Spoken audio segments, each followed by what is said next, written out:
Hello नमस्कार, मी Ketaki. Lifestyle with केतकीमध्ये सगळ्यांचं स्वागत आहे. थंडीमध्ये जास्ती प्रमाणात खाल्ले जाणारे शेंगदाण्याचे लाडू, तसेच आजकाल ड्रायफ्रूटचे लाडू वगैरे बरेच प्रकार निघलेले आहेत. पण शेंगदाण्याचे लाडू जी मजा आहे ना, ती बाकी दुसऱ्या कुठल्याच लाडूमध्ये नाही.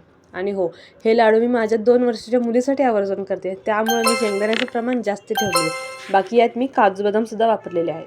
तर सगळ्यात पहिल्यांदा मी तर पावशेर शेंगदाणे जे चांगले भाजून घेते बारीक गॅसवर. तुम्ही बघू शकता, गॅस अजिबात न मोठा करता मी भाजून घेतलेले आहेत.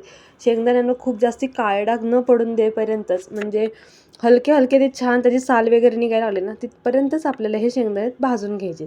आणि त्याचसोबत मी काजू घेतलेले आहेत. आता काजू, बदाम, शेंगदाणे, गूळ हे जे सगळ्याचं तुम्हाला प्रमाण बघायचं असेल तर तुम्ही डिस्क्रिप्शनमध्ये बघू शकता, किंवा मी वरतीसुद्धा मेन्शन करेनच.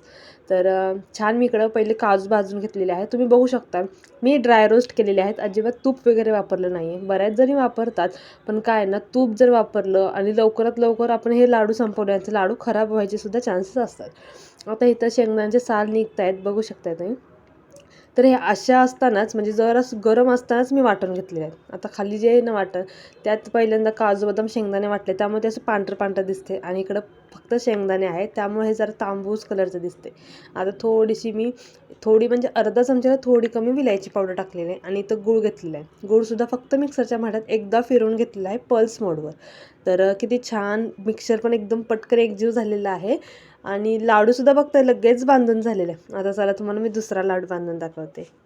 एक वाडगं भरलेलं आहे. पावशेर गूळ, पावशेर शेंगदाणे या प्रमाणात आपण लाडू केलेले आहेत. बघू शकता तुम्ही, खूप जास्ती लाडू झालेले सुद्धा आहेत. आणि मी बऱ्यापैकी म्हणजे मोठ्या साईजमध्ये लाडू केलेले आहेत. खूप छोटे छोटे लाडू केलेले नाही आहेत. तर तुम्हाला व्हिडिओ कसा वाटला अजिबात सांगायला विसरू नका. सबस्क्राईब नसेल केलं तर सबस्क्राईब नक्की करा. हो, आणि अजून आपल्या चॅनलवर जे वेगवेगळे व्हिडिओ येतील त्या सगळ्यांना छान रिस्पॉन्स करा.